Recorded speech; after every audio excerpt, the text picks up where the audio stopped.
നമസ്കാരം. ഫണ്ടർ 360 പുതിയൊരു അധ്യായത്തിലേക്ക് സ്വാഗതം. ഞാൻ പ്രൊഫസർ അനിൽ മാത്യു. ഇന്നത്തെ വിഷയം ഇൻട്രാഡേ ചെയ്യുന്നവർക്ക് വേണ്ടിയിട്ടാണ്. ഇൻട്രാഡേ ചെയ്യുന്നവർക്കുള്ള കുറച്ച് നിർദ്ദേശങ്ങളാണ്.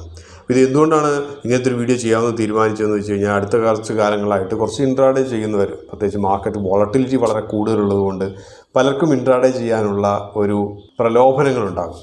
അപ്പോൾ അങ്ങനെ ചെയ്തവർക്ക് പല ഇൻവെസ്റ്റേഴ്സിനും സംഭവിച്ചിട്ടുള്ള കുറച്ച് കാര്യങ്ങൾ അത് കണ്ടപ്പോഴാണ് ഇങ്ങനത്തെ ഒരു ചെറിയൊരു ഇൻട്രാഡേ ടിപ്സ് എന്നുള്ള രീതിയിൽ ശ്രദ്ധിച്ചിരിക്കാൻ വേണ്ടിയിട്ടുള്ള കുറച്ച് കാര്യങ്ങളെക്കുറിച്ച് പറഞ്ഞിട്ടൊരു വീഡിയോ ചെയ്യാമെന്ന് തീരുമാനിച്ചത്. പല കാര്യങ്ങളും ഇതിനകത്ത് പറയാൻ പോകുന്നത് നിങ്ങൾക്ക് പലർക്കും അറിയാവുന്നവരായിരിക്കും. ഒത്തിരി കാലമായിട്ട് ഇൻട്രാഡേ ചെയ്യുന്നവരെ സംബന്ധിച്ച് പ്രത്യേകിച്ച് പുതുതായിട്ടൊന്നും ഉണ്ടാകാൻ വഴിയില്ല. എങ്കിൽ പോലും ഇതൊരു ആവർത്തനമായിട്ടൊക്കെ തന്നെ കണ്ടാൽ മതി. അറിയാത്തവർക്ക് വേണ്ടിയിട്ടും പ്രത്യേകിച്ച് പുതുതായിട്ട് ഇൻട്രാഡേയിലേക്ക് വരുന്നവരും, കാരണം കുറേ കാലങ്ങളായിട്ട് സ്റ്റോക്ക് മാർക്കറ്റിലുള്ളവരും ചിലപ്പോൾ ഈ ഒരു വോളട്ടിലിറ്റി കണ്ടിട്ട് ഇൻട്രാഡേയിലേക്ക് വന്നവരുണ്ടാകും. അപ്പോൾ അവരെ സംബന്ധിച്ച് അവർക്കും ഇൻട്രാഡേ ചെയ്യുമ്പോൾ ശ്രദ്ധിക്കാൻ പറ്റുന്ന കുറച്ച് കാര്യങ്ങളാണ്. ഇതിലൊന്നാമത്തെ കാര്യം, ഏറ്റവും പ്രധാനപ്പെട്ടത് മറ്റൊന്നുമല്ല, നമുക്കറിയുന്ന പോലെ തന്നെ പൊസിഷൻ സൈസിങ് ആണ്.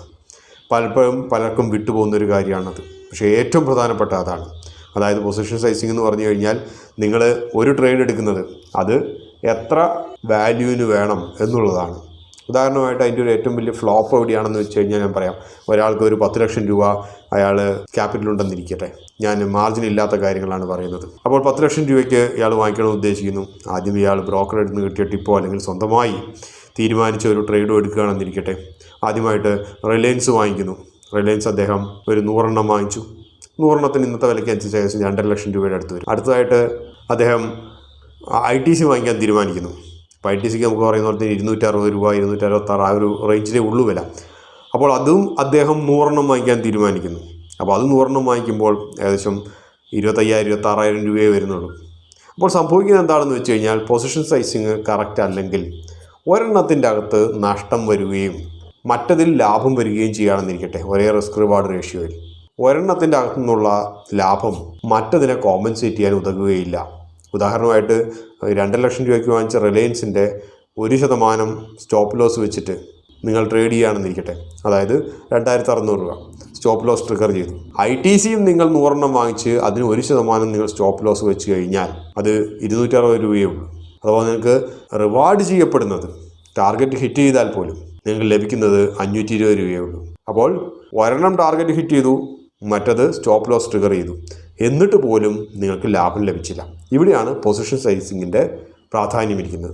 അപ്പോൾ നിങ്ങൾ പൊസിഷൻ സൈസിങ് 2 വിധത്തിൽ നിങ്ങൾ നടത്താൻ വേണ്ടി പ്രത്യേകം ശ്രദ്ധിക്കുക. ഒന്ന്, റിസ്ക് റിവാർഡ് റേഷ്യോനെ ബേസ് ചെയ്തിട്ട്. രണ്ടാമത്തെ കാര്യം, നിങ്ങളുടെ ക്യാപിറ്റലിനെ നിങ്ങൾ സെഗ്മെൻറ്റ് ചെയ്തിട്ട് എത്രയായിട്ട് വേണം എന്നുള്ളതിനെക്കുറിച്ച് തീരുമാനിച്ചിട്ട്. അത് പൊസിഷൻ സൈസിങ് നിങ്ങൾക്ക് ചെയ്യാൻ ഏറ്റവും നല്ലൊരു കാര്യം എന്ന് വെച്ച് കഴിഞ്ഞാൽ, നിങ്ങൾ സൈമൾട്ടേനിയസ് ട്രേഡ്, അതായത് കൺകറൻറ്റ് ഓർഡേഴ്സ് എന്നൊക്കെ പറയുന്നത്, അത് എത്ര എണ്ണം ഉണ്ടാകും എന്നുള്ളതിനെക്കുറിച്ച് നിങ്ങൾ പ്ലാൻ ചെയ്യുക. നിങ്ങളുടെ ട്രേഡ് സെറ്റപ്പിൽ 10 ട്രേഡ്സാണ് എടുക്കാൻ ഉദ്ദേശിക്കുന്നത്. നിങ്ങളുടെ ക്യാപിറ്റൽ 10 ലക്ഷം രൂപയാണെന്നിരിക്കട്ടെ. അപ്പോൾ നിങ്ങൾ ഒരു പൊസിഷൻ എന്ന് പറയുന്നത്, ഒരു ട്രേഡിൻ്റെ സൈസ് എന്ന് പറയുന്നത് നിങ്ങൾ 1 ലക്ഷം രൂപയായിട്ട് ഒതുക്കി നിർത്തുക. അല്ലാതെ പ്രത്യേകിച്ച് ട്രേഡ് സെറ്റപ്പോ പ്ലാനോ ഒന്നും ഇല്ലാതെ നിങ്ങൾ കാലത്തെണീറ്റ് ബ്രോക്കർ തരുന്ന 10 ടിപ്പോ അല്ലെങ്കിൽ സ്വന്തമായിട്ടുണ്ടാക്കുന്ന കുറച്ച് തോന്നലുകളുടെ പേരിലുള്ള ടിപ്പോ എടുത്തു കഴിഞ്ഞാൽ, പലപ്പോഴും നല്ല ഓപ്പർച്യൂണിറ്റീസ് എടുക്കാൻ വേണ്ടി നിങ്ങൾ നോക്കുമ്പോൾ നിങ്ങൾക്ക് ക്യാപിറ്റൽ ഉണ്ടായെന്നിരിക്കില്ല. അപ്പോൾ ഇതാണ് ഒന്നാമത്തെ കാര്യം.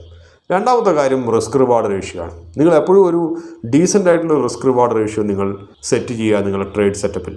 പലപ്പോഴും ചിലപ്പോൾ ഞാൻ കണ്ടിട്ടുണ്ട്, ഞാൻ റീറ്റെയിൽ ഇൻവെസ്റ്റേഴ്സിനെയോ അല്ലെങ്കിൽ പുതുതായിട്ട് ട്രേഡ് ചെയ്യുന്നവരെ മാത്രമായിട്ട് പറയുന്നതല്ല, ചില ടിപ്സ് കൊടുക്കുന്നവർ, ട്രേഡിംഗ് ടിപ്പ് കൊടുക്കുന്നവരോ റിസ്ക് റിവാർഡ് റേഷ്യോ 1:1 എന്നും പറഞ്ഞിട്ട് കൊടുക്കുന്നുണ്ട്.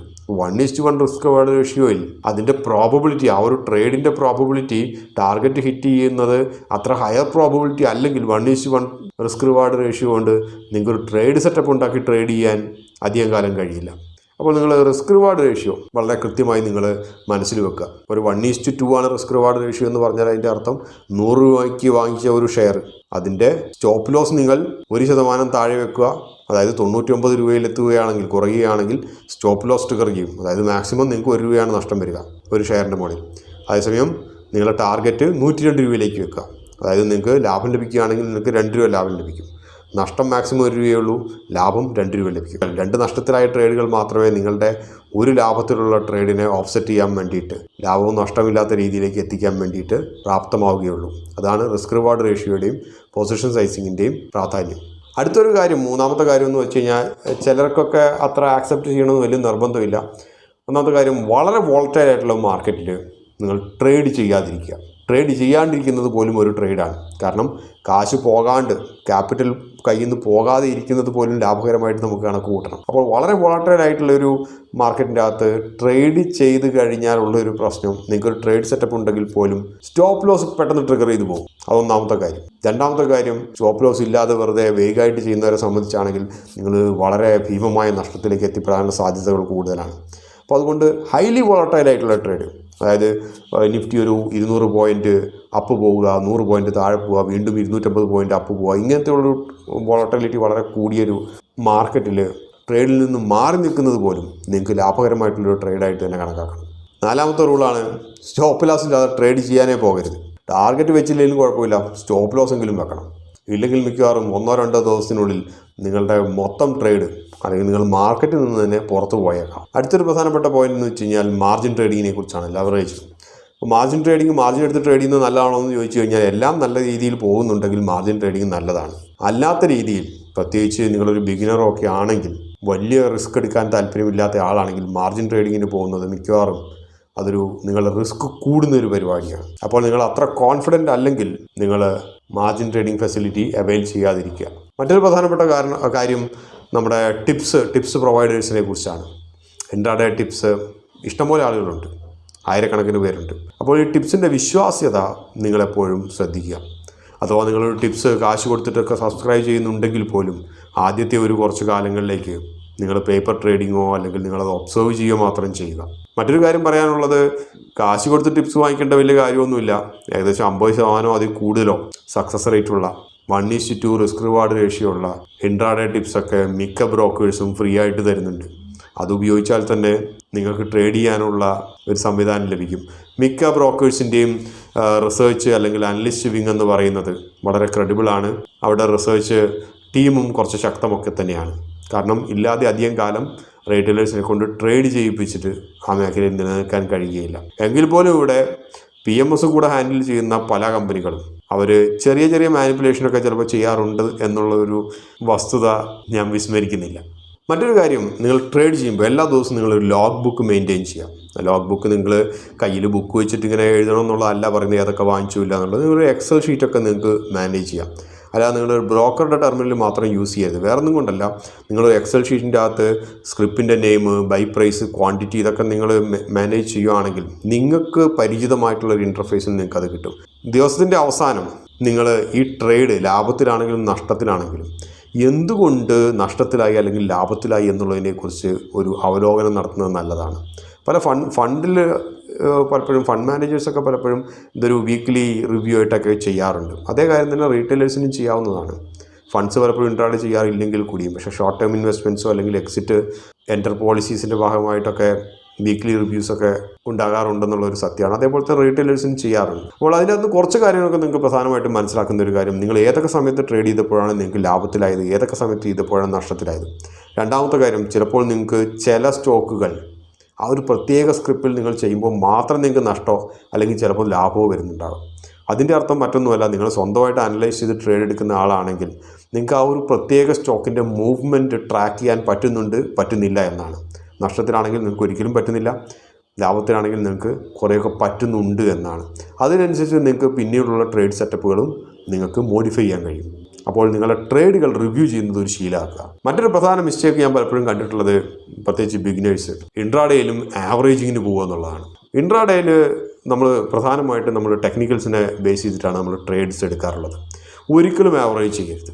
അതിനിപ്പം ടിപ്പ് പ്രൊവൈഡേഴ്സിൻ്റെ ടിപ്സ് എടുത്തിട്ടൊക്കെയാണ് നിങ്ങൾ ചെയ്യുന്നതെങ്കിൽ പോലും 90% നിങ്ങൾ ആവറേജ് ചെയ്ത് കഴിഞ്ഞാൽ കൂടുതൽ നഷ്ടങ്ങൾ മാത്രമേ ക്ഷണിച്ചു വരുത്തുകയുള്ളൂ. ബാക്കിയുള്ള 10% ചിലപ്പം നിങ്ങൾക്ക് ലാഭത്തിൽ എക്സിറ്റ് ചെയ്യാൻ പറ്റിയേക്കാം. പക്ഷേ 90% നിങ്ങൾക്ക് വലിയ നഷ്ടത്തിലേക്ക് മാത്രമേ നിങ്ങളെ അത് കൊണ്ടുപോവുകയുള്ളൂ. അപ്പോൾ അതുകൊണ്ട് ആ ഒരു പണിക്ക് നിൽക്കരുത്. മറ്റൊരു കാര്യം, നിങ്ങൾ ഇൻട്രാഡേ ചെയ്യുന്നുണ്ടെങ്കിൽ നിങ്ങൾ ഫുൾ ടൈം അതിന് വേണ്ടിയിട്ട് നിങ്ങൾ സമയം ഒഴിഞ്ഞു വെക്കണം. മറ്റൊന്നും കൊണ്ടല്ല, ഏത് സമയവും എന്തെങ്കിലുമൊക്കെ ന്യൂസൊക്കെ വന്നുകൊണ്ടിരിക്കും. നിങ്ങൾ ഈ പറഞ്ഞ പോലെ രാവിലെ നിങ്ങൾ അനലൈസ് ചെയ്തിട്ട് ഒരു ട്രേഡ് എടുക്കാൻ വേണ്ടി തീരുമാനിക്കുമ്പം വരാത്ത ന്യൂസ് ചിലപ്പോൾ ഒരു 10 മണിയാകുമ്പോൾ വന്നു കഴിഞ്ഞാൽ, നിങ്ങളൊരു ബുള്ളിഷ് ട്രെൻഡൊക്കെ കണ്ടിട്ട് നിങ്ങൾ ആനലിസ്റ്റൊക്കെ കണ്ട് ഇറങ്ങി പുറപ്പെട്ടത് പെട്ടെന്ന് ഇന്ന് റിവേഴ്സ് ചെയ്ത് പോയേക്കാം. അപ്പോൾ ഇൻട്രാഡേ ചെയ്യുന്നവർ ഇതൊരു പാർട്ട് ടൈം ട്രേഡായിട്ട് എടുത്തിട്ട് ചെയ്യാനാണ് ഉദ്ദേശിക്കുന്നതെങ്കിൽ ചിലപ്പോൾ 10 ദിവസത്തെ പ്രോഫിറ്റ് ഒറ്റ ദിവസത്തെ ലോസിൽ ചിലപ്പോൾ ഒലിച്ചു പോയേക്കാം, പ്രത്യേകിച്ച് നിങ്ങൾ സ്റ്റോപ്പ് ലോസ് സെറ്റ് ചെയ്തിട്ടില്ലെങ്കിൽ. മറ്റൊരു കാര്യം പലപ്പോഴും പലരും വിട്ടുപോകുന്നതോ അല്ലെങ്കിൽ നോക്കാതെ പോകുന്ന ഒരു കാര്യം എന്ന് വെച്ച് കഴിഞ്ഞാൽ എഫ് ഡേറ്റ ആണ്. നിങ്ങളിപ്പം എടുക്കുന്ന ട്രേഡ്സ് ഒരു എഫ് ഒരു സ്റ്റോക്ക് ആണെങ്കിൽ ട്രേഡ് എടുക്കുമ്പോൾ വെറും ടെക്നിക്കൽസ് മാത്രമല്ല എഫ് ഡാറ്റ ഫ്യൂച്ചേഴ്സിൻ്റെ ഡേറ്റയും കൂടി നോക്കുക. ഓപ്ഷൻ സ്ട്രൈക്ക് അക്യുമുലേഷനോ അല്ലെങ്കിൽ ഓപ്ഷൻ ചെയിനോ PCR പുട്ട് കോൾ റേഷ്യോയോ ഇതൊക്കെ നോക്കിയിട്ടും കൂടെ ട്രേഡ് എടുക്കുന്നതും അതിൽ വരുന്ന ചേഞ്ചസിൻ്റെ മുകളിൽ ഒരു കണ്ണ് വെക്കുന്നതും നല്ലതാണ്. കുറച്ചും കൂടി നിങ്ങൾക്ക് സേഫ് ആകാൻ വേണ്ടിയിട്ട്. കൂടുതൽ പാരാമീറ്റേഴ്സ് നിങ്ങൾ നിങ്ങളുടെ അനാലിസിലേക്ക് കൊണ്ടുവരും തോറും നിങ്ങളുടെ ഫെയിലിയർ പ്രോബിലിറ്റി കുറഞ്ഞു വരും. എങ്കിൽ കൂടിയും ഒരു കാര്യം സമ്മതിക്കുന്നു, ഇതെല്ലാം നോക്കിയാൽ പോലും വളരെ പ്രവചനാതീതമായിട്ടുള്ള മാർക്കറ്റുകളിൽ ചിലപ്പോഴൊക്കെ നഷ്ടം വരാം എന്നുള്ളൊരു സാധ്യതയും. കാരണം നമ്മളിവിടെ കാണാം, വർഷങ്ങളായിട്ടുള്ള ഫണ്ട് മാനേജേഴ്സ് പോലും ഈ ഒരു മാർക്കറ്റ് ക്രാഷിൽ എല്ലാവരും നഷ്ടത്തിൽ തന്നെയാണ്. ലാഭത്തിലുള്ള ഒരു ഫണ്ട് മാനേജർ പോലും ഇല്ല. 30-40 വർഷത്തെ ഇൻവെസ്റ്റ്മെൻറ്റ് പാരമ്പര്യമുള്ള വലിയ ബിഗ് ഷാർക്സ് എന്ന് പറയുന്ന ഇൻവെസ്റ്റേഴ്സ് പോലും അവർ പോലും നഷ്ടത്തിൽ തന്നെയാണ്. എങ്കിൽ പോലും നമുക്ക് ചെയ്യാൻ കഴിയുന്നതിൻ്റെ പരമാവധി നമ്മൾ ചെയ്യുക എന്നുള്ളതാണ് നമ്മളുടെ ബാധ്യത. അടുത്തൊരു പ്രധാനപ്പെട്ട കാരണം, പലപ്പോഴും ഒരു 50% ആളുകളുടെ ലാഭം പോകുന്നത് എപ്പോഴാണെന്ന് വെച്ച് കഴിഞ്ഞാൽ ഓവർ ട്രേഡിങ്ങിലൂടെയാണ്. ചിലപ്പോൾ ഒരു 11 മണിയൊക്കെ ആകുമ്പോഴത്തേനും ചിലപ്പോൾ നിങ്ങൾക്ക് ഒരു 2% 2.5% വരെ ലാഭം ലഭിച്ചിട്ടുണ്ടാകാം ക്യാപിറ്റലിൻ്റെ. അതിനുശേഷം ബാക്കിയുള്ള സമയം എന്ത് ചെയ്യണമെന്ന് അറിയുന്നില്ല. അപ്പോൾ വിചാരിക്കുന്നു കൂടുതൽ ലാഭം ഉണ്ടാക്കിയേക്കാം, ഇന്ന് എൻ്റെ ദിവസമാണ്.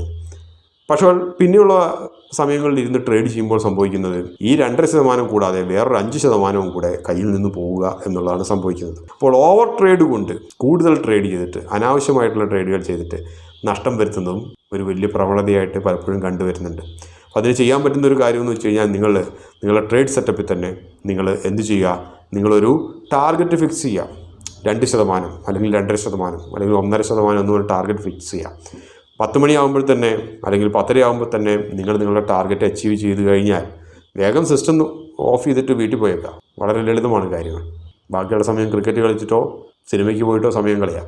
അല്ലാതെ കൂടുതൽ സമയം നിങ്ങൾ കളഞ്ഞ് കൂടുതൽ നഷ്ടമുണ്ടാക്കി ദിവസത്തിൻ്റെ അവസാനം മനസ്താപത്തിലേക്ക് എത്തിപ്പെടുന്നതിനേക്കാൾ നല്ലതാണ്.